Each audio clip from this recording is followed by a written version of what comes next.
먼저 그 바울서신 부분 볼게요. 신약 성경의 27권 중에 서신서가 21권이에요. 이 중 바울서신이 14권이에요. 그러니까는 굉장히 그 바울서신이 차지하는 비중이 크죠. 크다 이렇게 말할 수 있어요. 네, 그리고 그 첫 페이지입니다. 바울서신 그 부분. 내용 특성상 분류를 바울서신을 교리서신, 목회서신, 옥중서신 이런 식으로 이제 이렇게 세 가지를 이렇게 구분을 지금 하고 있어요. 그래서 이제 학교에서 그렇게 공부를 하고 있고, 그래서 우리가 하는 이 바울서신은 이제 교리서신에 속하는 그런 부분입니다. 그리고 수신자에 의한 분류도 거기에 좀 있죠. 9개의 편지는 지방의 개교에 보낸 것으로 교의적인 것, 다시 한번 좀 신학적이다 이런 얘기죠. 조직 신학적인 그런 부분, 교리적인 거. 3개의 편지는 동역자에게 보낸 것으로 실질적이고 목회적인 거. 그게 디모데 전 후서, 디도서. 1개의 편지는 친구에게 보낸 것으로 매우 우애가 있다. 빌레몬서. 또 히브리서는 이제 그 바울서신이냐 아니냐 뭐 이런 논란이 있지만은 그냥 바울서신으로 분류를 이렇게 한다면 유대인에게 이렇게 하겠어요. 로마서 서론에 보면 헬라어 제목대로 프로스 로마이우스라는 그런 말, 로마인들에게 이런 말이죠. 그래서 기록 연대는 사도 바울이 3차 전도여행을 마칠 뻔 AD 5년경. 그러니까 좀 빨리 기록된 거죠. 그래도 AD 5년경 고린도에 머물 때 고린도에서 기록한 것입니다. 로마에서 자체적으로 교회를 이루어 신앙생활하는 유대인과 로마인, 헬라인. 그래서 원래 로마에 가려고 했지만 로마에 가지를 못했어요. 물론 이제 나중에 갔지만은 그래서 이제 로마서를 쓰게 된 거죠. 그래서 특징, 죄, 구원, 은혜, 칭의 등의 기독교 교리를 체계적이고도 논리적으로 서술했죠. 700단어 이상으로 된 책이고 영어 흠정역은 16장 433절 이게 9,447단어로 된 뭐 이런 거는 뭐 그냥 그렇다 이렇게 생각하면 되고 구원의 과정과 삶 첫째는 재원인과 결과 구원의 조건, 구원의 결과, 구원받은 자의 삶, 뭐 이런 식으로 좀 구성이 되어 있어요. 넘어가서 로마서 이제 전체 개관입니다. 로마서 전체가 1장에서 8장까지가 이제 그 어떤 구원이라는 게 뭐냐? 구원이 뭐냐? 그래서 그 구원의 과정, 우리가 이제 죄인에서부터 구원의 과정을 이렇게 쭉 설명을 해서 로마서 8장까지가 이제 그 구원의 경륜을 말하는 것이고, 그 다음에는 이제 9장에서부터 11장까지는 그 구원의 주권, 하나님께서 이제 구원하시는 구원의 주권과 이스라엘의 구원에 대해서 이렇게 이제 설명하고 있어요. 그리고 12장부터 16장까지는 이제 구원받은 자의 삶이 뭐냐, 이렇게 이제 구분이 되어 있는 것이죠. 그래서 구원의 경륜에서 보면 원시 종교, 율법 종교, 십자가 종교, 생명의 성령 뭐 이런 식으로 좀 구분을 했는데 이런 것들은 뭐 제목이나 타이틀은 여러분들이 자유롭게 붙일 수가 있어요. 내가 이게 정답이 아니라 그 제목을 붙이는 거니까 여러분들이 뭐 여러 가지로 형태로 이렇게 붙일 수 있어요. 그 우측에 보면은 로마서 전체 개관을 이제 이해해 가지고 있는데 그것도 구원의 경륜에서 조금 다르게. 거기 이제 구원의 경륜에서는 왼쪽에 있는 것은 원시 종교, 율법 종교, 십자가 종교. 그러니까는 종교라는 측면에서 봤을 때에 십자가라고 하는 것까지는 종교지만은 기독교는 종교라는 것보다는 생명이다. 이런 분류예요. 이게 지금요. 그러니까 원시 종교, 율법 종교, 십자가 종교. 네 번째 생명의 성령이라고 하는 것은 이제 그런 생명의 뭐 종교라고 말할 수가 없다. 이거는 기독교라고 하는 것은 하나의. 그래서 십자가라고 하는 것까지는 종교지만은 결국은 그런 이제 구분이고, 우측에 있는 것은 죄 아래에 있는 인간. 이제 요 내용상으로 죄 아래에 있는 인간. 첫 번째가 1장에서 2장에서 3장까지는 인간은 죄 아래에 있다. 그리고 죄인이다. 이런 얘기예요. 그래서 이방인의 죄, 유대인의 죄, 모든 사람이 죄인이다. 그리고 두 번째는 그 죄 아래에 있는 인간이 죄사함을 받고 믿음의 의를 갖는 것.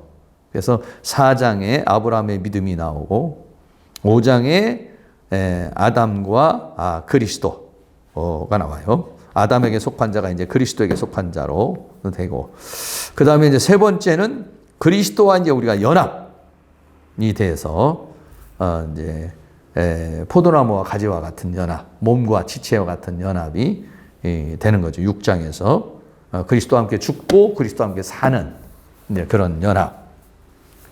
그리고 이제 7장에서는 죄와 사망의 법. 오라 나는 곤고한 사람이로다. 이 사망의 몸에서 누가 나를 건져내랴. 근데 8장에서 이제 생명의 성령의 법이 너를 이 죄와 사망에 의해서 해방했다. 그러니까는 로마서 8장이 어떻게 보면 결론이죠. 로마서 8장이 굉장히 중요해요. 네. 로마서 8장은 이제 로마서 중에서도 핵심이고 성경 중에서도 핵심이고, 그래서 어떻게 우리가 죄와 사망의 법에 있는 우리들이 어떻게 생명의 성령의 법 안에서 자유할 수 있느냐, 그걸 아주 구체적으로 이제 열거한 것이 이제 로마서 8장이죠. 그리고 이런 구원은 하나님의 주권이다. 하나님의 주권 속에 있다. 그래서 두 번째는 하나님의 주권이라고 그래가지고 이제 9장, 10장에서 뭐냐면 이제 토기장이의 권세. 하나님은 토기장이의 권세를 가지고 있는 분이시다. 이런 해서 하나님의 주권이라는 거. 특별히 이제 장로교에서는 하나님의 주권을 굉장히 강조를 하죠. 그리고 이제 구원받은 자가의 삶이 12장에서 이제 거룩한 산제물이 돼야 되겠고, 국가와 사회에 대한 윤리, 믿음에 대한 판단, 또 너희는 서로 받으라. 그리고 마지막 인사에서 이제 복음의 동역자들을 이렇게 쫙 열거를 이렇게 하죠. 그래서 요번 학기에는 사실적으로 이제 8장까지밖에는 못 하는 거예요. 왜냐하면 이제 그 뒤도 중요하긴 하지만은 양이 많기 때문에 한 시간에 한 강좌에 한 장씩 이렇게 이제 해나가도 빠듯해지는 상황이 될 것 같아요. 그러니까 그렇게 생각을 하시고 공부를 열심히 해오셔야, 그래야 또 이제 좀 이해를 할 수가 있겠고. 로마서는 하나의 논문 형식이에요. 딱딱해. 아주 딱딱하고 좀 이해하기 어려운 그런 문체가 좀 있어요. 그래서 이제 그렇게 좀 생각하시면 되겠고, 뒤로 넘어가서 이제 핵산법이라고 했는데 이제 그거는 그냥 한번 읽어보시면 좋겠고, 그 옆에 종교의 역사, 구원의 경륜이라는 부분이에요. 그래서 아까 말한 대로 이제 그 원시 종교, 율법전 시대, 율법 조금 읽어보면 율법이 없던 이방인과 율법이 주어지기 전에 양심 시대가 있겠죠. 율법이 있기 전에는 양심에 의해서 심판을 받는다는 거죠. 하나님을 향한 인간의 종교성이 하나님을 자연적 현상 세계 안에서 이해하였다. 현상적 사물을 하나님화했다. 결국 이러한 시도는 세상에 하나님이라는 다양한 모습의 우상을 만들었다. 해, 달, 별, 산, 계곡, 바위, 짐승, 사람, 이런 것들은 이제 섬기고 이렇게 살아왔죠. 이것은 사람의 어리석음이 하나님을 자연적 차원으로 비화시킨 것이다. 그래서 로마서 1장 23절도 썩어지지 않은 하나님의 영광을 썩어질 사람과 금수와 버러지 형상의 우상으로 바꿨다 그랬어요. 그래, 하나님은 상징물이 되었고 허수아비가 되었다. 조물주를 피조된 존재나 세계 밖에서는 이해하지 못하는 시대가 이제 원시 종교. 원인보다는 결과에 집착하는 시대. 사물 중심, 증거 중심, 현상 중심, 실리 중심. 하나님이 관념 속에 있을 뿐 실제의 삶 안에서 적용되지 않는, 자본주의는 이러한 원시적 종교의 개념에서 나온 실리주의이며 돈이 하나님이다. 자본주의에서 자본은 하나님 버금가는 것이며 실제하는 하나님이다. 하나님이 자본이라는 우상으로 바뀌어 자리하고 있는 것이다. 그래서 골로새 3장 5절에도 그러므로 땅에 있는 지체를 죽이라. 곧 음란과 부정과 사욕과 악한 정욕과 탐심이니 탐심은 우상 숭배이라 그랬어요. 탐심 자체가 우상 숭배다. 디모데전서 6장 9절에도 부하려 하는 자들은 시험과 올무와 여러 가지 어리석고 해로운 정욕에 떨어지나니. 실제적으로는 자본주의, 공산주의 세계보다도 자본주의 세계는 월등하지만 사실은 이제 자본주의 하면은 이제 돈이 최고죠. 그러니까 돈이 우상이 되는 것이 또 자본주의가 되는 것이죠. 그 다음에는 이제 이런 그 원시 종교에서 율법이 왔죠. 율법 종교. 하나님이 사람에게 법으로 오신 시대. 법이란 삶의 규칙이다. 외식. 법을 지키려는 인간의 시도가 어느 정도 윤리와 도덕을 이루었으나 오히려 이러한 시도가 법을 지키려는 자들을 교만과 외식에 빠지게 하였다. 외식이라고 하는 것은 속은 안 그런데 겉으로 하는 것을 외식이라고 하는 거죠. 생각은 어찌하든지 겉으로 법을 지키면 율법에 아무런 걸림이 되지 않아요. 양심하고는 상관없어요. 이거 율법은요. 이러한 오류와 형식과 규례로 자신을 포장하는 겉과 속이 다른 신앙의 형태를 만들었다. 넘어가서 그래서 화해실천 마태복음 23장 21절 화해실천 외식하는 서기관과 바리새인들이에요. 결국은 이제 유대인들은 외식하는 자가 돼버렸어요. 속으로는 어떨망정, 마음으로는 어떨망정, 겉으로만 하여간 율법을 어기지 않으면 되는 거예요. 근데 원래 하나님께서 율법을 준 것은 그 마음에서 우러나오는 율법을 지키기를 원했지만은 이제 그 내면에 하나님이 역사하지 않고 사단이 역사를 하게 되니까 하나의 종교가 되어버렸다 이런 얘기죠. 그리고 외식에 이르게도 교만해졌다. 법을 지켰으니 나이는 의인다라는 자유와 법만 지키면 된다는 형식에 빠지며 법을 지키라고 명하는 교만에 이르게 되었다. 이제 자기의 율법에 의해 빠졌다는 거예요. 로마서 2장 20절에 어리석은 자의 훈도의 어린아이의 선생이라고 스스로 믿으니 스스로는 그렇게 믿지만은 이제 죄인이다 이런 얘기예요. 야고보 4장 10절에도 형제들아 피차에 비방하지 말라. 형제를 비방하는 자나 형제를 판단하는 자는 곧 율법을 비방하고 율법을 판단하는 것이라. 내가 만일 율법을 판단하면 율법의 준행자가 아니요 재판자로다. 입법자와 재판자는 오직 하나이시니 능히 구원하기도 하시며 멸하기도 하시느니라. 너는 누구가 내 이웃을 판단하느냐. 그런데 이제 판단의 입장에 갔다 이거죠. 이 사람들이. 10번 온전케 하지 못하고 이러한 법은 죄를 깨닫게 하고 법을 지키려는 열심은 주지만 겉과 속이 하나가 되어 법을 따라가는 사는 자를 만들지는 못했다는 거예요. 율법이. 외식하는 자는 만들었지만은 겉으로는 뭔가를 지키는 것 같지만은 내면은 아니었다 이런 얘기예요. 즉 법은 완전하지만 사람이 불완전으로 법을 온전히 지키지 못하였다. 자, 거기 읽어봅시다. 로마서 3장 20절. 그러므로 율법의 행위로 그의 앞에 의롭다 하심을 얻을 육체가 없나니 율법으로는 죄를 깨달음이니라. 또 야고보서 2장 10절. 누구든지 온 율법을 지키다가 그 하나에 거치면 모두 범한 자가 되나니 간음하지 말라 하시니가 또한 살인하지 말라 하셨은즉 내가 비록 간음하지 아니하였어도 살인하면 율법을 범한 자가 되느니라 그랬어요. 사람의 연약함으로 법은 사람을 살리는 법이 아니라 죽이는 법이 되었다 그랬어요. 그래서 율법이라는 것은 법은 다 지켜야 되는데 9가지를 지키고 하나를 안 지키면 율법을 범한 사람이 돼버리고 마는 거죠. 그래서 온전케 하지를 못했다 한다 이런 얘기예요. 세 번째, 십자가 종교.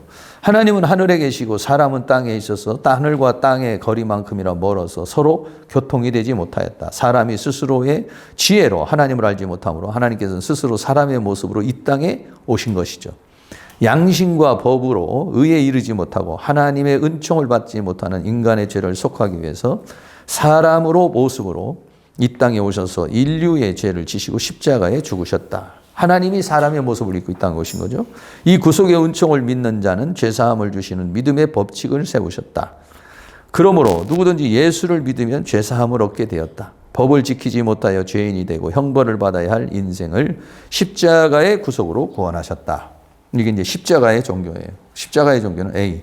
사람 안에 있는 죄의 속성. 십자가를 통하여 죄사함은 받았으나 여전히 사람 안에 있는 죄의 속성은 처리하지 못하였다. 칭의는 받았죠. 칭의는. 선을 행하기 원하는 원함은 있으나 선을 행하는 능력이 없어서 선을 행치 못하고 여전히 죄와 사망의 법에서 종로로 타는 상태가 되었다. 자, 거기도 로마서 7장 18절부터 읽습니다. 내 속 곧 내 육신에 선한 것이 거하지 아니한 줄을 아노니 원함은 내게 있으나 선을 행하는 것은 없노라. 내가 원하는 바 선은 하지 아니하고 도리어 원치 아니하는 바 악은 행하는도다. 만일 내가 원치 아니하는 그것을 하면 이를 행하는 자가 내가 아니요 내 속에 거하는 죄니라. 내 속에 거하는 죄니라. 십자가를 통해서 죄사함은 받았지만 여전히 내 속에는 죄의 속성이 그대로 남아있다 이런 얘기죠. 네, 여전히. 네. 그래서 이제 네 번째로는 이제 생명의 성령의 법의 역사가 이제 일어나게 된 것이다. 근데 이제 보통 사람들은 여기에서 머물러 버린다는 거죠. 내가 예수님으로 인해서 십자가의 보혈로 죄사함을 받았다. 그러므로 나는 구원 받았다. 이걸로 끝나려고 그런다는 얘기죠. 그리고 사람들은 생각할 때, 뭐 죄를 어떻게 우리가 이길 수 있어? 어떻게 죄를 안 지을 수 있어? 스스로 그렇게 합리화를 시키는 거죠. 그것을 이제, 그러니까는,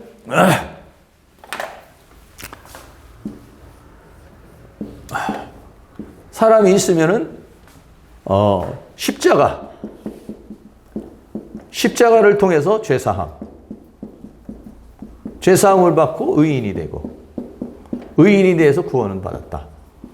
그러나 문제는 뭐냐면, 내 안에 죄의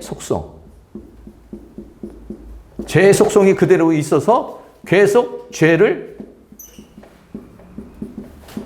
짓는 자가 됐다 이런 얘기예요. 네. 의인은 됐는데 구원은 받았는데 죄사함은 받고 의인이 됐고 구원은 받았지만은 죄의 속성은 그대로 있다. 그럼 이 죄의 속성을 그대로 두고서 말 것이냐?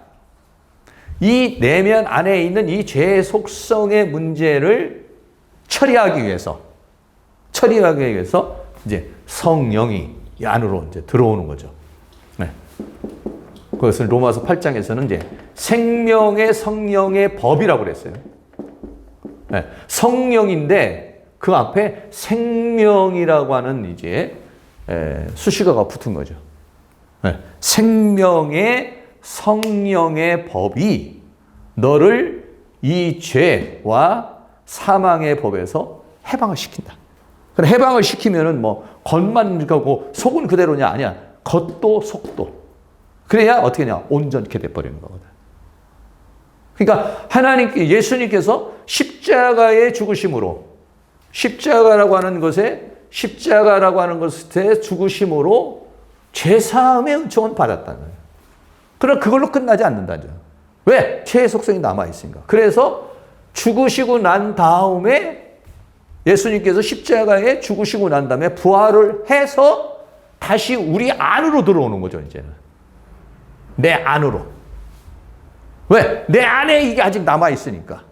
죄의 속성이 남았으니까. 그러니까 십자가에 죽으신 것은 우리의 죄 문제를 해결하는 것이고, 지금까지 지었던 죄든지 앞으로 지을 죄든지 이 죄 문제를 해결하는 것이고, 예수님이 내 안에 들어오는 건 죄의 이 속성의 문제를 처리하는 거죠.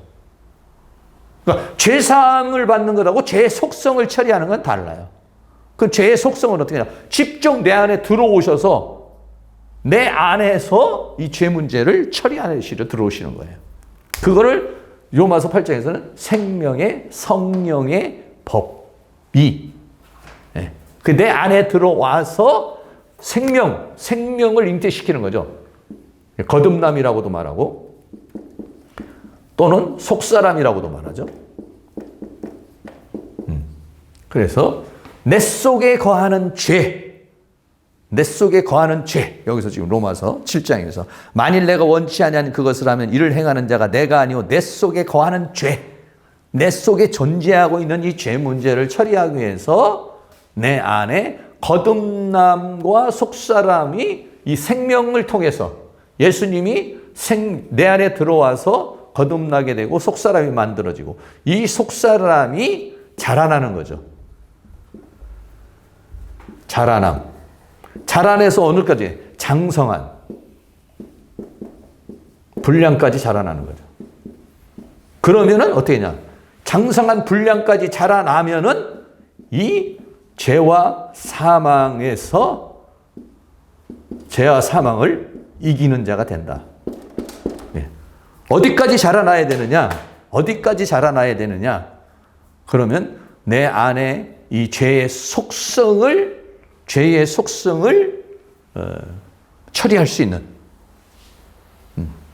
있는 단계까지 가야 된다. 이런 얘기예요.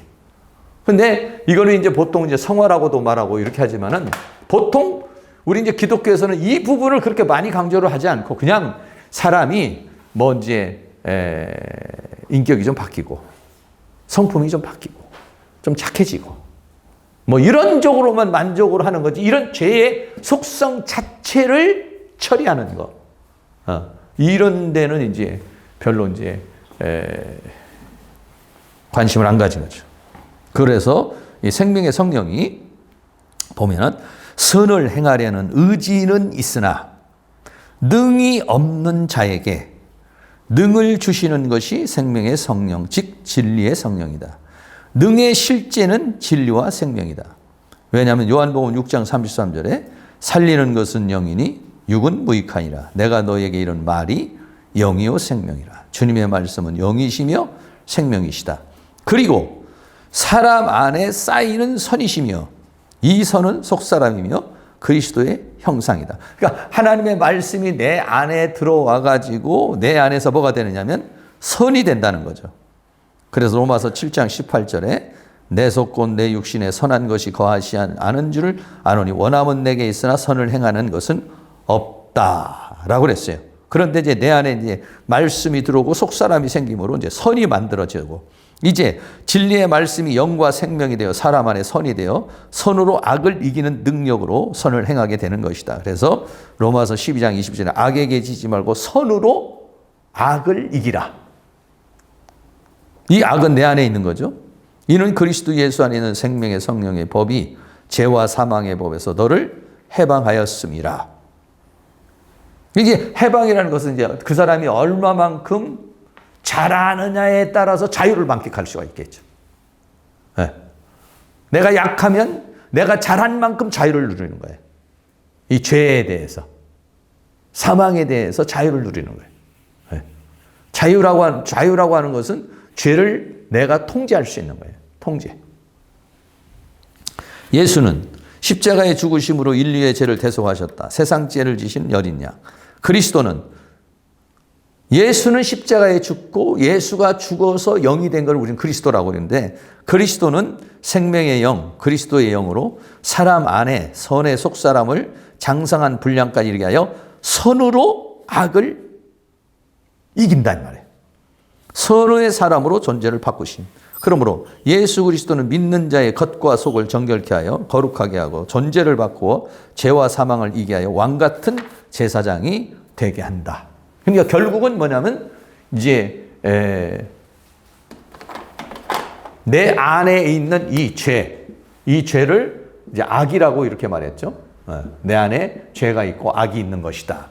근데 예수님께서 내 안에 들어오심으로 말미암아 이 속사람 겉사람이 뭐가 되냐면 이제 선이 되는 거죠. 선이. 근데 과거에는 악은 있었고 선은 없었고 양심적인 것만 있었단 말이에요. 근데 예수님이 내 안에 들어옴으로 선이라는 실제가 만들어져서 결국은 이 선으로 이 악을 이긴다. 네. 그럼 이게 어때요? 선이 쌓여야 된다는 거죠. 자라나야 된다는 얘기죠. 자라난 만큼 악을 이기고 여기에서 자유를 얻는 거예요. 이게 뭐냐면 이제 왕노릇. 종노릇 하는 것이 아니라 왕노릇 하는 것이죠. 그러니까 내가 얼마만큼 잘하느냐에 따라서 선으로 악을 이기는 거죠. 선으로 악을 이기는 것을 보자 성경은 자유라 이렇게 말해요. 자유. 생명의 성령의 법에서 해방했다는 말이 그게 해방이라는 말이 자유케 했다. 자유케. 내가 죄에 끌려가는 것이냐 사탄에게 끌려가는 삶을 사느냐 아니면 내가 자유로운 삶이라고 내가 왕으로 사느냐 이런 것이죠. 근데 로마서는 결국은 우리가 이제 그렇게 왕으로 살아갈 수 있도록 왕노로 타는 사람. 네. 죄와 사망과 세상과 사단을 이기는 자. 이 사람들이 이제 왕노로 타는 이제 그런 삶을 살게 하는 이제 그런 단계죠.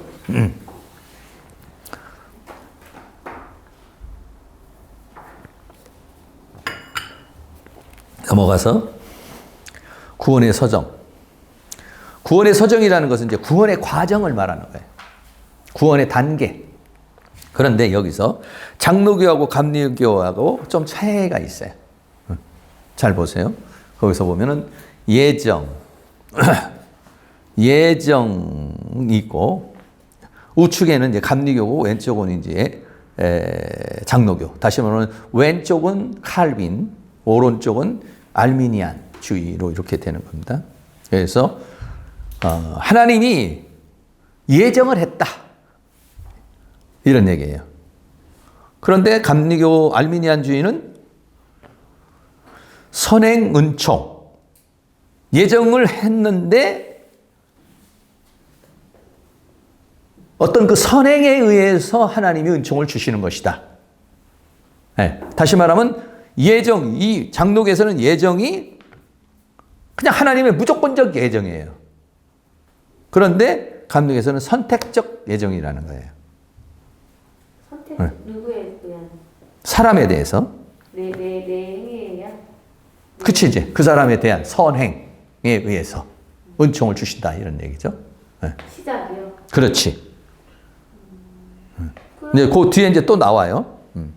그리고 그 다음에 두 번째는 이제 부르심. 그러니까는 택한 자를 부르심. 그런데 감리교에서는 자유의지로 내가 응답할 수 있다. 하나님이 나를 부를 때 내가 부르면 응답할 수도 있고 응답하지 않을 수도 있다. 이런 얘기고. 그리고 장로교에서는 택한 자는 복음에 응답하게 돼 있다. 네. 그리고요, 그 밑에 보면은 장로교에서는 중생이 앞에 나와 있죠, 지금. 중생이라는 건 뭐 거듭남을 말하는 거예요. 그런데 감리교에서는 6번째가 있죠, 지금. 중생이. 그러니까는 회개, 믿음, 칭의. 회개하고 믿고 의롭게 되는 거. 이것 전에 거듭났다는 거 생명을 받고 그 다음에 회개, 믿음, 칭의가 이루어진다. 이렇게 이제 장로교에서는 말하는 것이고 거듭나야 이게 되는 것이다. 이런 얘기고 감리교에서는 회개하고 믿음, 칭의가 일어난 다음에 거듭나는 것이다. 차이가 있죠? 그 다음에 양자가 있죠. 양자. 그런데 감리교에서는 점진적 성화, 온전한 성화 두 가지가 있죠. 장로교에서는 양자와 성화 이게 있지만은 감리교에서는 성화가 두 가지죠. 그 다음에 9번째 견인이라는 게 있어요. 견인은 뭐냐면 끝까지 하나님이 끌고 가신다 이거예요.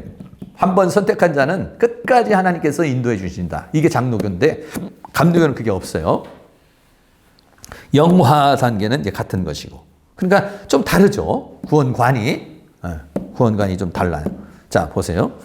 칼빈의 5대 교리와 알미니안 5대 교리. 그래서 왼쪽이 맞느냐 오른쪽이 맞느냐 이걸 가지고서 칼빈이 55세에 죽은 뒤에 40년이 지날 무렵에 네덜란드 코튼 헤르트가 칼빈주의 하나님의 주권과 예정에 대해서 반박을 했어요. 뭔가 잘못됐다 이거. 그러니까 칼빈의 수제자인 베자가 화란신학교의 교수인 알미니우스, 이 알미니우스도 칼빈의 칼빈주의자죠. 칼빈주의에게 알미니우스가 뭐냐면 이 코튼 헤르트의 그 반박에 대해서 이것을 지금 당신이 잘 신학적으로 반박을 해라 했는데 알미니우스가 오히려 코튼 헤르트에게 감동을 받아버린 거야. 그래가지고 칼빈주의를 대항하는 자가 되어버렸어, 이 알미니우스가. 칼빈주의가 틀렸다. 이렇게 된 거예요. 그래서 1909년 알미니우스를 따르는 자들이 5개의 반박의 글을 이제 발표를 했어요. 그래서 이제 이걸 가지고 회의를 계속 한 거예요. 그게 뭐냐면 도울트 회의라는 거예요.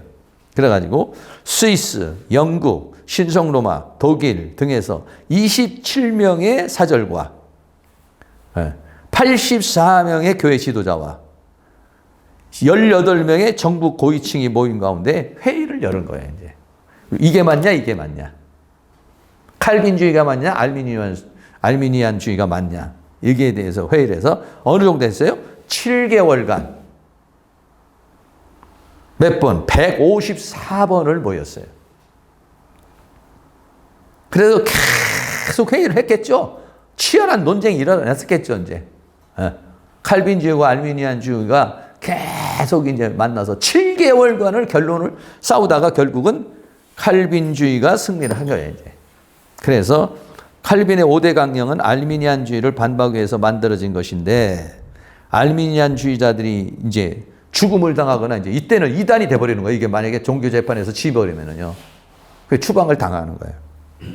그래서 이 알미니안주자들이 죽거나 추방을 당했는데 영국에 건너간 자들이 요한 웨슬레가 요한 영국에 이제 건너간 사람들이 그 알미니안주의를 또 이제 이렇게 퍼뜨렸을 거 아니에요. 근데 그 중에 요한 웨슬레, 감리교의 창시자인 요한 웨슬레가 감동을 받고서 감리교를 창설하게 된 거예요. 이게. 결국은 돌트에 의해서 이단으로 이제 규정이 됐어요. 그런데 그것이 다시 이제 그 웨슬레에 의해서, 그러니까 알미니안주의의 좀 부족한 부분들을 보완을 했죠. 웨슬레가. 보완을 해서 했단 말이죠. 그래서 감리교가 나오고 장로교가 나오고 침례교가 나오고 성결교가 나오는데 성결교는 감리교하고 같은 거예요. 감리교에서 성결교회가 나온 거예요. 침례교는 좀 독특하게 따로고. 네. 그러니까는 감리교의 교리나 성결교의 교리가 비슷해요. 네. 그렇게 생각을 하시면은 이제 되는 거죠. 자, 그러면 그래서 이제 우리가 이제 로마서 자체가 이제 구원론이니까 칼빈의 이제 5대 교리를 그거를 보면은 자 보세요. 칼빈의 5대 교리가 뭐냐면은 전적 타락이라는 게 있어요. 전적 타락. 전적 타락, 자율 구원성. 인간이 타락을 했는데 전적 타락이라는 것은 뭐냐면 인간의 힘으로 구원에 이를 수가 없다. 하나님께 나올 수가 없다. 이게 뭐냐면 전적 타락이에요. 근데 알미니안주의는 아니다. 인간에게 자율 구원성이 있다. 인간이 하나님 앞에 나올 수 있다. 인간에게는 그만한 어떤 의지력이 있다. 그러니까 요거부터 이제 차이가 있는 거죠. 칼빈주의는 전적 타락이기 때문에 하나님의 은혜가 아니면 이거는 안 된다. 이렇게 말하는 것이고, 알미니안주의는 아니다. 인간에게 자율 구원성이 있다. 이런 얘기예요. 그래서 이제 그 시편 51편 5절에 보면 내가 죄악 중에 출생하였으며 모친이 죄 중에 나를 잉태하였나이다. 에베소 2장 1절에 너희의 허물과 죄로 죽었던 너희를 살리셨다. 이건 이제 좀 이제 칼빈주의를 옹호하는 그런 이제 구절들이죠.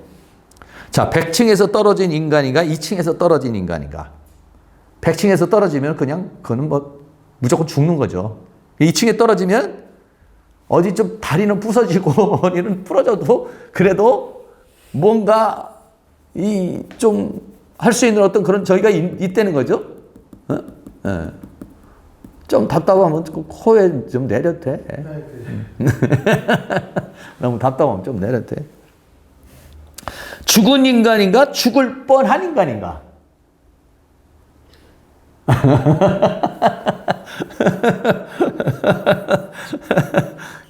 지금 에베소 2장 1절에는 너희 허물과 죄로 죽었던 그랬거든. 이 죽었다라고 하는 것이 어느 정도냐 이거지. 어느 정도냐. 어느 정도냐.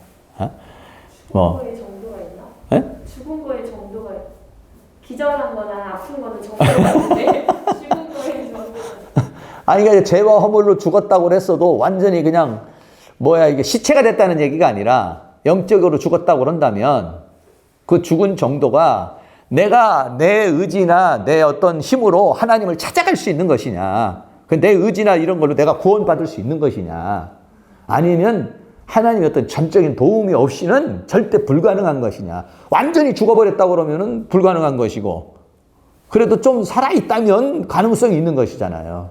그러니까 알미니안에서는 가능성이 있다. 칼빈주의에서는 이거는 뭐 완전히 끝나버린 거다, 이거는. 전적 타락이라는 거예요. 전적 타락. 칼빈은. 자, 그러면은, 자, 우리가, 교회 나온 게 누구 전도 없이 내가 스스로 깨닫고 나온 것인가? 아니면 누군가에 의해서 나온 것인가? 스스로 나왔어도 그 교회가 이렇게 있는 것 자체는 누군가에 의해 그게 이렇게 대체적으로 보면은 있는데 내가 이제 스스로 하나님이라는 사실을 알고 깨닫고 내 스스로 가서 이제 왔느냐? 온 거죠. 온 거냐? 아니면 누구의 전도에 의해서 온 거냐? 그럴 수도 있다고 생각해요, 저는. 물론 전도로 해서도 오지만 내가 이제 또 깨달음으로 인해서 그럴 수도 있겠지. 또 뭐. 하나님의 또 은혜가 아닐까. 근데 들은 게 없이 그러니까 하나님의 은혜 없이 우리가 교회 나올 수 있을까? 은혜가 없이는 불가능. 그렇게 따진다. 아니 그러니까 나는 처음 시작부터 이런 것보다 이 처음에 예정을 아예 예정이 없는 거네. 일단 시작부터 예정이 있는 거죠. 아니 이 감리교 알미니아는요 예정론 자체가 없는 거고. 아니야, 알미니아는 이제 예지 예정이라는 게 있어요. 그 밑에 이제 밑으로 내려가면 또 예지요? 예지 예정. 예지 예정. 자, 그 두 번째로 가볼게요. 그럼 무조건 선택이냐, 예지 예정 및 조건 선택이냐. 자, 하나님이 어떤 사람을 선택했어. 그러면 이 사람의 조건을 보고 선택을 했느냐. 그러니까 착하니까, 똑똑하니까, 예수 믿을 만하니까 선택한 것이냐. 아니면은 그냥 하나님의 무조건적인 선택이냐. 그거예요. 그러니까는 칼빈의 예정론은 그냥 하나님의 주권 속에서 그냥 선택한 것이다. 이런 거고, 감리교는 예지예정이라는 게, 예지라는 것은 뭐냐면 미리 알았다 이런 얘기야. 그러니까 하나님이 이 사람이 예수 믿을 수 있는 사람이, 그냥 싹수가 있다. 예를 들어서 말하면 이 사람은 뭔가 가능성이 있는 사람이다 라고 하는 것을 아셨기 때문에 예정한 거다. 그러니까 무조건 선택이 아니라 조건적 선택이죠. 그러니까 이 사람은 예수 믿을 수 있는 가능성이 있는 사람이라고 전지하신 하나님의 능력으로 알고, 그래서 그거를 보시고 선택을 했다. 못해서부터. 응? 못해서부터. 아니, 못해 전이든지 어디든지 하여간 그냥 예지예정이니까, 전능하시니까 하나님이 이 사람을 알아. 그러니까는 이 사람은 예수 믿을 수 있는 사람이고, 품성이나 이런 걸 봐서 예수 믿을 수 있는 사람이기 때문에 선택을 한 것이다면은 그 예지예정이라는 거지. 그러니까 조건이 있는 거지. 이 사람이 선하다든지 착하다든지 뭐가 있다든지 해서 조건적 선택인 거지. 그리고 칼빈은 그런 것 없이 그냥 하나님의 그냥 전적인 선택이다. 그냥 이 사람이 잘났든지 못났든지 이러든지 저러든지 이걸 떠나서 그는 어떤 하나님의 주권에 의한 선택이다. 요게 이제 칼빈주의고, 예지 예정이라고 하는 것은 이제 그 알미니안주의고 이렇게 되는 거예요. 저기 요한복음 15장 16절, 너희가 나를 택한 것이 아니요 내가 너희를 택하여 세웠나니, 이랬단 말이에요. 그런데 문제가 뭐냐면은, 자, 하나님이 계획하시고 작정하시고 예정하고 구원하는데 선택을 했는데 선택하지 않은 사람은 지옥이야. 선택한 사람은 천국이야. 네. 그게 뭐냐면 이제 예정론이란 말이에요. 그런데 예지예정은 믿을 가능성이 있는 자를 아시고 예정했다. 네. 그리고 만약에 예정을 입었을지라도 본인이 불순종하면은 무효될 수 있다. 이것이 이제 알미니안주의고, 칼빈주의는 하나님이 예정하시면 끝까지 간다. 이거고. 이거예요. 네. 그래서 그 로마서 8장 29절에 하나님이 미리 아신 자들을 또한 그 아들의 형상을 본받게 하기 위하여 미리 정하셨으니 했단 말이에요. 그러니까는 칼빈주의의 문제는 뭐냐? 하나님이 다 작정하고 예정하고 다 했으면은 뭐 선택을 했으면 뭐 인간이 할 게 뭐가 있냐? 하나님이 계속 다 작정해서 이 사람은 천국 갈 사람, 이 사람 지옥 갈 사람을 다 선택을 해버렸으면 그러면 운명 아니냐? 그러니까 우리는 그냥 구원 받으려고 하는 게 아니라 이제 그냥 찬양하려고 사는 거죠. 찬양하려고 사는 거지. 그러니까, 그러니까 그런 거고, 이제 알미니안주의는 그러면 하나님 불공정한 거 아니냐? 왜냐면 선택한 사람은 좋지만 선택하지 않은 사람은 무슨 기회도 없고 아무것도 없는 거 아니냐? 그러니까 이제 칼빈주의는 다른 말로 말하면 하나님의 구원이라고 하는 자체를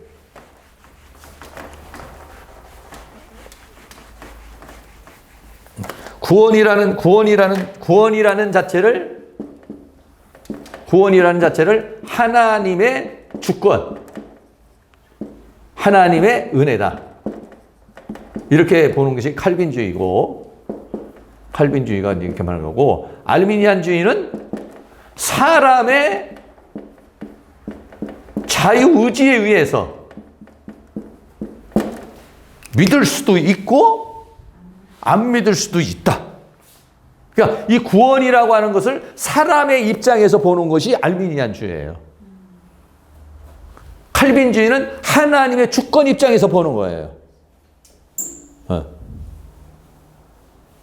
하나님의 전적인 다 주권이면 인간은 뭐냐 이거지. 거기에 반박하는 게 사람이 자유의지가 있지 않느냐. 사람이 선택할 수 있는 권한이 있어서 사람에게 어떤 그 구원에 대한 부분을 선택할 수 있다. 여기는 하나님이 선택해서 가는 것이다. 구원은 하나님의 전체적인 주권이고 은혜다. 여기는 사람의 의지에 의해서, 자유의지에 의해서 이거는 결정되는 것이다. 아무리 하나님이 예정을 했어도 인간이 무효화시킬 수 있다 이런 얘기지, 그거를. 그러니까 성경은 어디서 보면은 하나님이 선택했고 하나님 끝까지 간다 이렇게 말고, 어디에서는 네가 만약에 하나님을 배반한다든지 불순종하면 멸망에 이른다. 이런 구절이 또 있다고. 어떤 인간의 의지를 굉장히, 인간의 의지나 인간의 행위에 초점을 맞춘 데가 많이 있다고 또. 그러나 또 어디는 하나님의 절대적인 주권 속에서 토기장이가 이런 거를 또 만들고 저런 거 또 만들고 이 가지고 있는 것도 깨버릴 수도 있는 거고, 하나님의 절대적 주권 아니냐 이렇게 말할 수도 있고, 그러면 뭐냐, 하나님의 불공평한 분 아니냐. 어떤 사람은 그냥 다 태어나자마자 지옥 가고 어떤 사람은 천국 가게 되니까 좀 불공평하지 않느냐. 그래서 그 불공평한 것을 인간의 자유의지에다가 이제 맞춘 거죠.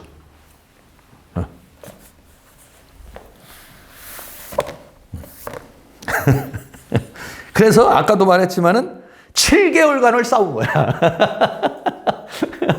7개월간을 154에 걸쳐서 회의를 한 거야. 그래가지고 결론을 내렸지만은, 또 그 불씨가 다 꺼져버렸느냐? 아니고 그 사람들이 또 알미니안주의가 영국으로 건너가서 결국은 또 감리교라는 것을 만들었다니까 충분히 설득력이 있다는 거지. 이 교리도. 이 교리도 설득력이 있지만은 이 교리도 설득력이 사실은 있다 이런 얘기예요. 예. 이제 이거를 어떤 걸 선택할 것이냐. 그런데 이게 종교개혁이 일어나기 전에는 굉장히 이 부분에 있어서 어떤 신본주의, 신본주의의 입장에서는 이게 이제 굉장히 타당성이 있게 갔지만은 이제 종교개혁 이후에 르네상스 시대가 지나면서 인본주의가 발달했다고, 인본주의. 인본주의가 발달을 하면서부터는 이것이 더 타당하게 이제 사람들에게 다가오는 거죠. 훨씬 더. 그러니까 구원의 결과가 인간에게 있다.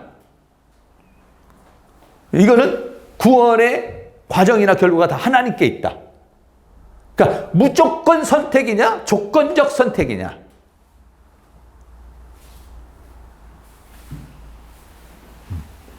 그게 이제 치열하게 이제 싸우는 거야, 이게. 어떤 거 선택할 거예요? 어떤 거 선택할 수 있어요? 이것도 비슷한데, 그래도 나는 그 중에서 어느 부분이 더 저기하다, 공감이 간다. 응? 칼빈? 장로교니까 칼빈이니까. 어떤 거예요? 저도 칼빈.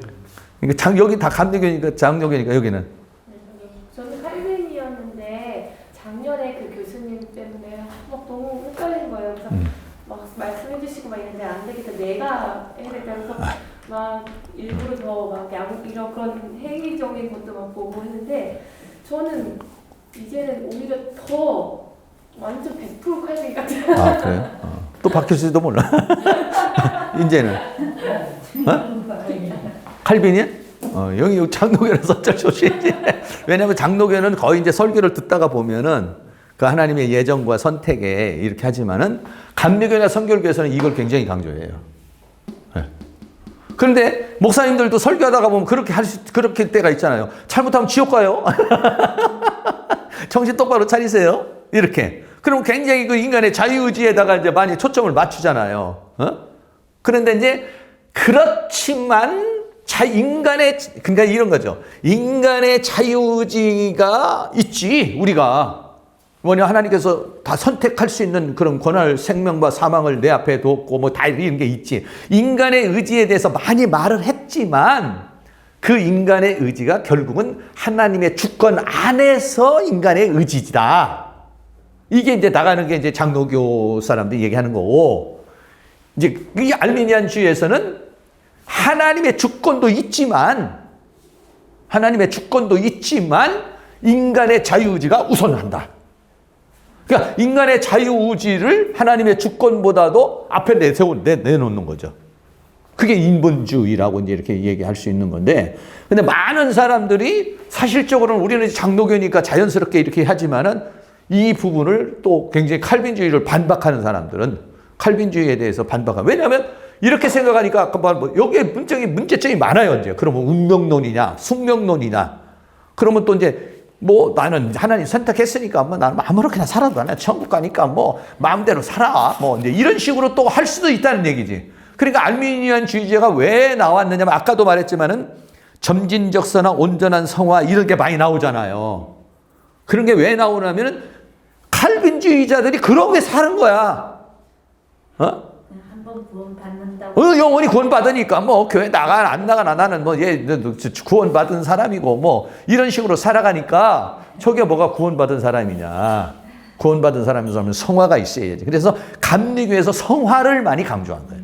성화를 많이 강조하고 또 뭐냐면 사회의 어떤 활동이라든지 모범이라든지 이런 것들에 대해서 이제 그런 행위라든지 이런 데에서 이제 감리교에서 많이 이제 그 얘기를 하다가 보니까 그렇게 해가지고 너무 감리교에서도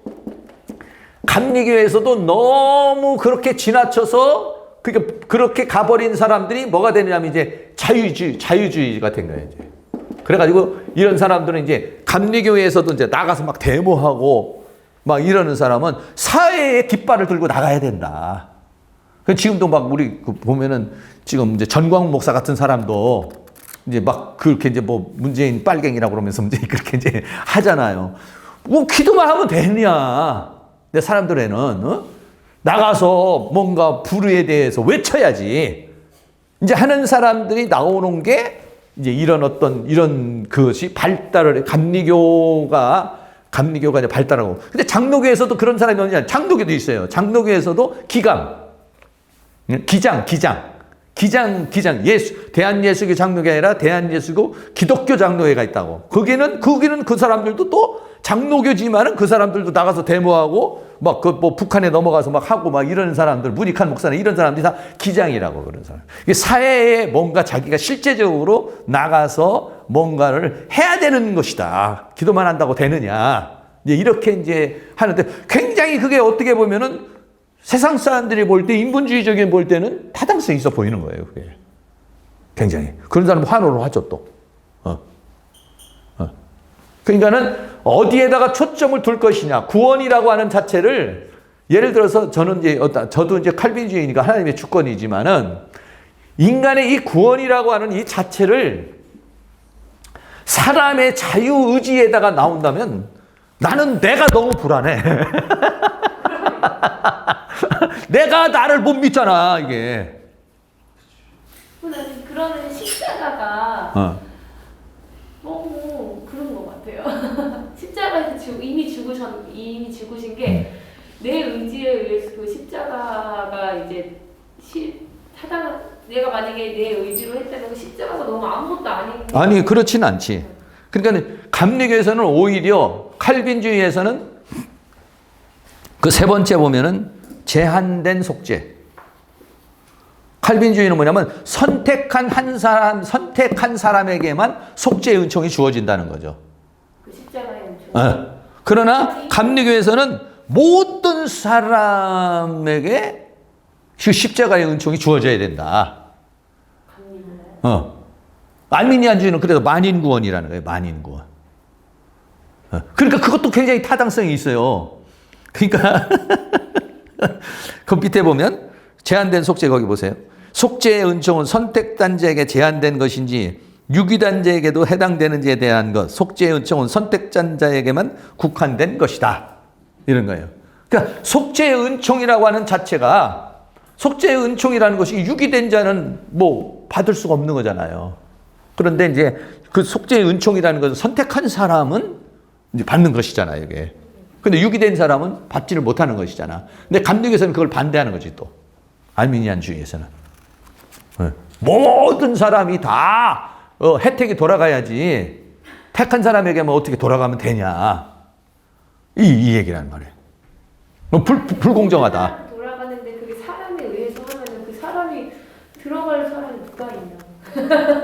그러니까는 모든 사람에게 다 선택이 주어져 가지고 그 중에서 자기가 인간이 선택을 한 사람에게 이제 그게 주어지는 것이다. 인간이. 그러나 여기는 하나님이 선택한 사람에게만 주어지는 것이다. 칼빈주의는 하나님이 선택한 사람에게 속죄의 은총이 주어지는 것이다. 그러니까 알비니안주의는 인간이 선택한 사람에게만 이제 주어지는 것이다. 이런 얘기지. 네. 자, 그래서 이제 그렇게 이제 좀 그렇게 이제 자꾸 이제 이 두 가지를 비유해서 간단하게 생각하면은 구원이 하나님께 있느냐 인간에게 있느냐 이거지. 구원이. 네. 구원이 알미니안주의는 인간이 자유의지를 준 거 아니냐. 이거를 굉장히 강조하는 거죠. 근데 이제 르네상스 시대 이후에 인본주의가 굉장히 발달했잖아요.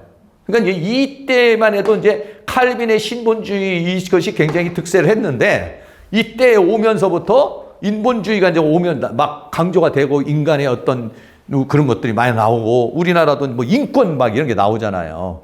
막 인권을 중요시해야 된다. 막 이렇게 인권을 막 너무 중요시하다 보면 신권이 무너지는 거예요.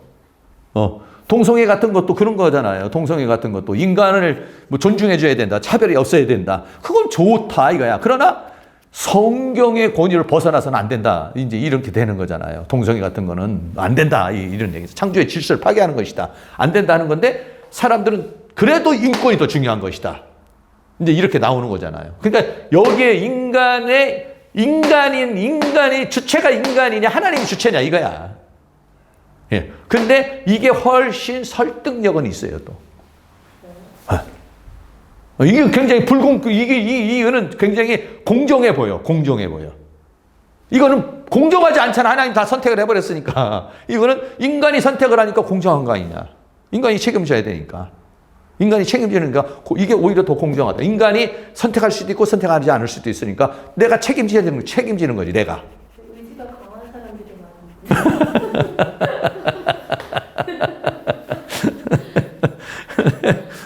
그러니까 우리는 이제 장로교에 있어서 이제 그런 이제 스타일의 설교를 많이 들었기 때문에 이런 데 이제 익숙하지만 감리교나 성결교나 다른 데서는 이거에 대해 칼빈주의에 대해서 엄청나게 비판해요. 그러니까는 사실적으로는 칼빈의 예정론이나 알미니안주의의 예정론이나 다 반박할 수 있는 근거가 있어요. 그러니까는 우리는 어떤 주의를 딱 따를 수는 없어. 그러나 선택을 하라고 한다면 우리는 이것을 선택하지만은 여기에 대해서 설명하지 못하는 부분이 있는 거야. 그러니까 결국은 그거는 뭐냐면 우리가 성경으로 돌아가야 되겠죠. 성경이 텍스트가 되지 어떤 주의가 그냥 딱 잘못 칼빈주의 아니면은 막 목숨을 내걸겠다 막 이렇게 하면 안 되고 어떤 우리가 봤을 때는 그래도 사람의 자유의지나 알미니안주의에서 생각하는 그런 부분도 많이 있지만 그러나 우리는 하나님의 주권 속에서 이해하고 싶다. 이렇게 생각하는 거고 이 사람들은 하나님의 주권도 중요하지만은 인간의 자유의지에 대해서 결정된 것이다. 이제 이렇게 생각하고 이제 가기 때문에 굉장히 이제 이런 데서 그러니까는 막 보통 이제 막 그냥 그렇게 이제 많이 이제 뭐 그런 식으로 믿었던 지옥 간다. 그런 식으로 해서 천국도 못 간다. 막 이런 식으로 굉장히 인간의 어떤 행위를 많이 이렇게 강요하고 이러시는 분들이 이쪽이 많은 거예요. 네. 우리는 그런 것보다는 더 하나님의 은혜에 감사하고 아까 말한 대로 하나님 앞에 찬양하고 우리는 그 선택받은 것에 대해서 감사하고 이런 식으로 우리가 이제 설교를 지금 많이 이렇게 이제 해나가는데 특별히 이제 그 내가 이렇게 보면 어떤 목사님들 이렇게 설교 들어보면 그래가지고 구원 받겠어? 뭐 그래가지고 뭐 천국 가겠어? 근데 이런 얘기를 많이 하는데 구원론이 뭔가 문제가 있는 거죠. 구원은 그런다고 그래서 오늘 교회 안 나온다고 그래서 11조 안 한다고 그래서 무슨 구원을 못 받는 건 아니잖아요. 근데 보통 사람들은 이제 그렇게 많이 얘기를 하잖아요. 이게 인간의 자유의지를 얘기하니까 인간의 행위 뭐 이런 거에 대해서 많이 이제 강조를 하잖아요. 그런 식으로 해가지고 천국 가겠어? 이렇게 얘기를 한단 말이에요. 이쪽을 많이 강조하는 것이죠. 우리는 이제 그렇게는 하지 않는 거지. 그렇게는. 당연히 우리 구원 받은 사람으로서 11조 생활해야지. 그리고 또 마음이 그렇게 와. 그게 안 온다는 것이 예정이 없는 사람이야. 우리가 봤을 때. 아니 하나님이 예정하시고 하나님께서 주권으로 끌고 가시는 사람은 그런 마음이 오게 돼 있어. 이게. 하지 말라고 그래도 하고 싶고 교회 나오고 싶고 기도하고 싶고 그게 그 사람 이 사람이 선택한 사람이거나 이렇게 우리가 구분하는 거지. 그런데 그러지 않은 사람은 그러질 안 해. 막 거부를 해. 안 해. 네. 그런 마음이 주어지질 않아. 그런 것을 우리가 볼 수 있는데 이제 겉으로만 봐가지고 다 판단하기는 좀 어려운 그런 부분이죠. 네 번째는 그런데 이제 이것은 그만큼 논쟁이 많이 되는 부분이니까 여러분들이 어디 가가지고 너무 핏대내면서 막 칼빈주의가 어쩌니 뭐 이렇게까지는 할 필요 없고 내가 생각할 때는 나는 이런 하나님의 주권 칼빈주의를 옹호한다. 그러나 칼빈주의가 완벽하지 않다 이런 얘기죠. 알미니안도 완벽하지 않아요. 이게요. 반박의 요소가 많아요. 네 번째는 불가항력적 은혜. 여기도 하나님께서 나를 부르시는데 내가 그거를 거부할 수 있느냐. 칼빈주의에서는 거부할 수 없다. 근데 그게 인간은 자유의지라는 게 있잖아요. 네, 자유의 그런 게 있잖아요. 그렇기 때문에 이제 주님은 우리를 이렇게 이제 이끌어 주기도 하지만은 내 의지로 또 내가 거부하면 주님은 이제 그런 게 있잖아요. 사람처럼 뭐라 그러지 인권이 아니라 아니 인간의 자유의지는 하나님 존중을 하시지만 결과적으로는 이제 하나님이 끌고 가신다. 끌고 가시기도 하지만 내가 거기에 못 미치면 이제 그 어떠한 기준이라 해야 될까요? 그게 못 미치면 이제 또 그렇지 내가 거부할 수 있는 그런 건 있지 않을까? 일반적인 어떤 삶이나 일반적인 삶이나 이제 예를 들어서 이제 뭐 우리가 이제 신학을 하느냐 안 하느냐 또는 교회 생활을 이렇게 저렇게 하느냐 교회 나오느냐 안 나오냐 이런 부분에서는 이제 자유의지라는 것이 발동할 수가 있겠지만 어떤 구원이라고 하는 하나님께서 이 사람을 예정을 했어요. 선택을 했어. 예정하고 선택했을 때 하나님이 이 사람을 부를 때 이거를 인간이 거부할 수 있느냐 이런 얘기야. 그래서 칼빈주의에서는 거부할 수 없다. 왜? 하나님의 그 강력한 역사심이 있기 때문에 인간이 그냥 지나쳐 따라오죠. 근데 내 경험으로는 불가항력적 은혜야. 나도 어떻게 해가지고 내가 신학을 하게 된지도 모르겠고 그냥 하나님의 불가항력적인 은혜로 그냥 온 거야. 나는. 그런데 감리교에서는 자유의지를 가지고 거부할 수 있다. 아무리 하나님이 선택을 했다 할지라도 거부할 수 있다 이런 얘기지. 내가 거부하면 하나님이 예정을 했어도 무효화시킬 수 있다 이런 얘기야. 그래서 칼빈주의는 예정했을 때 하나님이 부를 때 거부할 수 없다 이런 얘기야. 그러니까는 찬송가 410장이야. 그러니까 나 왜 내게 성령 주셔서 이게 나는 그게 맞다고 보는 거고 내 경험상으로 볼 때에도 그냥 지난철 같이 그냥 끌려온 거야 내가 이렇게. 나는 이미 하나님이 나를 낳은 것 같아. 그러니까 그쪽에서 내가 그들을 낳은 거를 어떻게 내가 아무리 거부를 해도 어떻게 해도 낳은 건 어쩔 수가 없어. 자기 의지가 아니지 그냥. 하나님이 나를 낳았는데 나는 어릴 때부터 하나님이 나를 낳은 걸 알고 하나님 따라서 이렇게 사는데 우리 오빠는 그냥 낳은지도 모르고 저렇게 살다가 죽기 전에 바로 그냥 하나님이 우리 엄마가 날 낳았구나 그때 잠깐 알더라도 어쨌든 얘도 하나님이 낳은 거 나는 일찍 안 나도 우리 엄마가 낳은 거고 늦게 안 우리 오빠 저렇게 방탕하게 살아도 우리 엄마가 낳은 거 그냥 하나님이 나는 이미 그냥 내가 어떻게 할 수 없이 날 낳으신 것 같아. 그러니까 그거 이제 우리가 이제 이런 것을 이제 할 때에 논리적으로 생각하자면 이제 자기 경험을 생각하는 거지. 나는 어땠나? 나는 어땠나 했을 때 나는 이게 이제 훨씬 더 타당성이 많은 거거든. 내가 예수를 믿고 교회 나오기는 했지만 내 이성으로 나온 게 아니야, 이게. 그냥 어떤 하나님의 어떤 강력한 은혜로 사실 나오게 되고 신학을 하게 되고 목회를 하게 된 거지. 내가 무슨 연구를 하고 내가 뭐 해서 그런 게 아니야. 어떤 불가항력적인 강력한 그 은혜로 나는 이제 그렇게 이제 받아들이는데 사람마다 좀 다를 수 있겠죠. 그리고 이제 마지막으로 5번째는 성도의 견인. 하나님이 끝까지 예정한 사람을 끌고 가느냐 아니면 인간의 자유의 의지에 의해서 무효화시킬 수도 있느냐. 그러니까 궁극적 구원의 실패가 가능하냐 아니면 끝까지 하나님이 끌고 가느냐 이런 부분 이거야 이제 이런 부분에 있어서 굉장히 어떻게 보면은 하나님이 나를 끝까지 내 경험적으로 봤을 때는 지금까지 이렇게 쭉 살아온 모든 걸 보면은 하나님의 어떤 전적인 은혜로 내가 좀 약해지고 뭐 이렇게 좀 어떻게 문제가 있어도 나를 이렇게 끌고 왔기 때문에 내가 여기 온 거지. 내가 어떻게 해서 온 것 같진 않아 나는. 네. 그리고 끝까지 또 이렇게 끌고 가실 것이라고 나는 믿고. 그런데 이제 알미니안주의에서는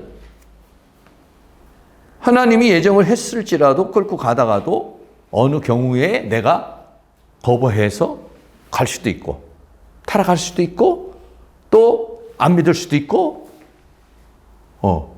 내 어떠한 것에 의해서 변동될 수 있다 이거지. 근데 이런 것도 굉장히 어떻게 보면은 나의 어떠한 뭐에 의해서 변동될 수 있다는 것이 굉장히 좀 타당성이 있어 보여요 또. 왜냐하면 예수 믿다가 안 믿는 사람도 있잖아. 교회 떠난 사람도 있잖아. 그리고 일곱 교회 보면 다 너무 잘 믿었는데 막 다 뭐 버린다고 하시니까. 그런 부분들도 있잖아요. 그러니까 이제 그런 부분에 있어서도 이제 굉장히 그런 알미니안주의가 이 성도의 견인이라는 이런 부분에 있어서도 조금 맹점이 좀 있다 이런 얘기인데 가만히 곰곰이 생각해 보면 어떻게 생각하냐면 아까도 말했지만은 그럼 내 의지에 의해서 내가 구원받을 수 있고 구원받을 수 있지 않을 수도 있다 할 때는 너무 불안한 거야. 그런데 내가 어떻게 됐든지 하나님이 끝까지 나를 붙들고 그 로마서 8장에서 말하는 것이 환난이나 핍박이나 기근이나 위험이나 칼이야 하나님의 사랑에서 너를 끊을 수가 없다. 그러니까는 넉넉히 이긴다. 끝까지 하나님께서 세상 끝날까지 함께 하시고 끌고 간다. 이런 데에 아멘하고 싶은 거야 나는. 거기서 그 로마서가 이것 때문에 막 난 주절주절 떠든 것 같아요. 막 후기장 얘기도 했다가 8장이 그렇게 얘기했다가 결국에는 12장부터는 그렇게 살아라. 근데 이제 그 아까 어떤 부분에서는 이제 사람의 어떤 뭐 가룟 유다 같은 사람들도 선택했다가 타락했잖아요. 그런 것도 이제 해석하는 데 있어서 원래 이제 그 사람은 원래 그렇게 예정됐다. 이렇게 이제 우리는 또 말할 수도 있는 거지만 또 반박의 요소가 있죠. 여러 가지가. 그러니까는 우리가 이제 구원론을 지금 이렇게 쭉 보면서 이렇게 가면은 여러 가지 이제 로마서를 보면서 이런 그 칼빈의 5대 교리를 한번 분석 이렇게 보면서 같이 어느 게 더 맞은가, 어느 게 더 말하는 것이냐. 근데 어떤 부분에 있어서는 굉장히 이런 부분을 강조한 데가 있죠. 이런 데에 있어서 멸망에 이르지 않도록 조심해라든지 뭐 이런 어떤 뭐 이런 부분들이 있잖아요. 또 어떤 부분에서는 하나님께서 택한 자를 끝까지 세상 끝날까지 끌고 가고 내가 너희를 영원토록 인도해 줄 것이다. 이런 부분들도 좀 있잖아요. 이런 부분들이. 근데 이제 이 주권 안에 이게 있는 것이냐, 이 의지 안에 주권이 있는 것이냐, 요렇게만 여러분들이 결론을 내리면 돼요. 예. 그래서 이제 결론 내립시다. 그 뒤에 가면은 로마서 8장 28절에 29절에 보면 그 미리 아신 자들을 정하시고 부르시고 의롭다 하시고 영화롭게 하시고 그래서 5개 나오죠. 작정, 택하심, 소명, 칭의, 성화. 그래서 이제 이런 것들을 이제 근거로 해서 이제 나오는 이제 그 구원의 여정 같은 것들이 이제 나오는 것이죠. 그래서 우리가 이제 신앙의 단계가 어린아이 단계에서 청년의 단계에서 장성한 단계에서 이기는 단계, 또 완성의 단계, 이제 이렇게 가야 되겠죠. 근데 이제 지금 우리 이제 한국 교회나 이런 데는 아직은 이런 장성한 단계에 이르질 못하고, 보면은 그냥 뭐 코로나나 이런 것 때문에 막 우두두두 떨어지는 사람들이 수없이 많이 있잖아요, 이제.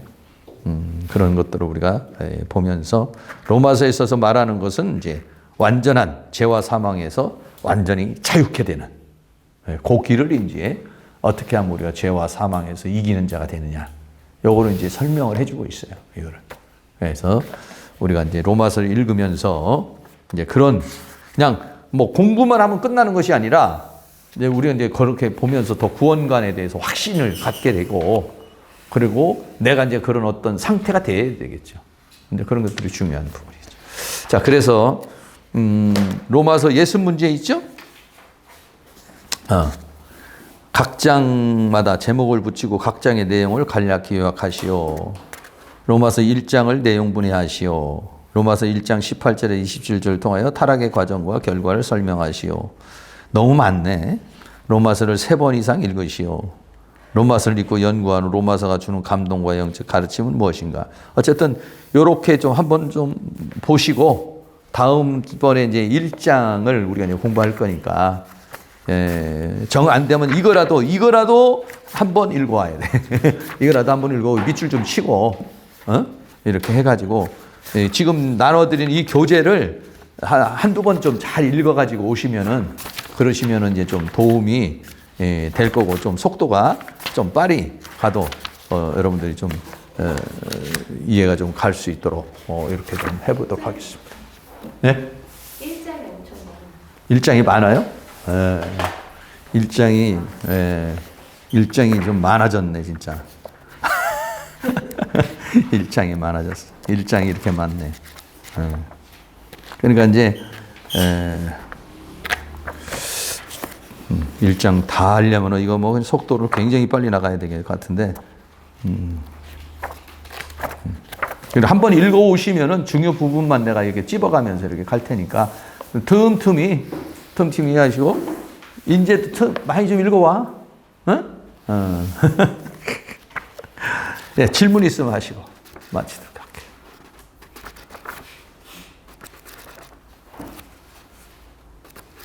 어제 우리 저기 두역 청년은 들을만해? 네. 네? 좋아요. 네. 뭐 어렵진 않죠?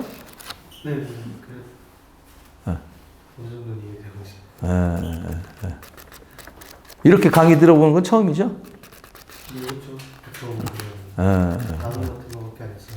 성경을 이렇게 말씀을 사모하는 마음이 많이 있어요?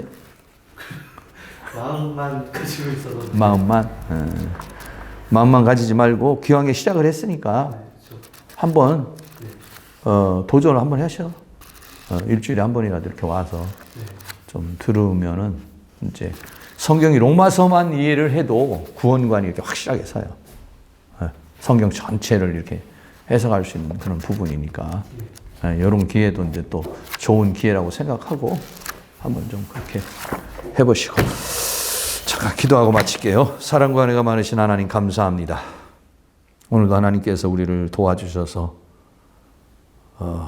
여러 가지 생활 속에서 우리의 일손을 놓고 또 이번 학기 또 이렇게 로마서를 시작할 수 있도록 도우시고 또 치유 상담도 시작할 수 있도록 도와주신 것 감사합니다.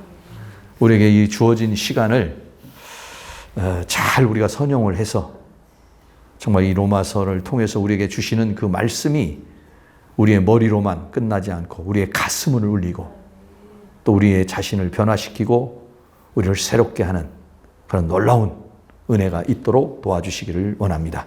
우리를 이 죄와 사망의 법에서 생명의 성령의 법 안에서 자유가 더 많아지고 더 충만해지는 그런 역사가 이 로마서 강해를 통해서 이루어질 수 있도록 주께서 도와주시기를 원합니다.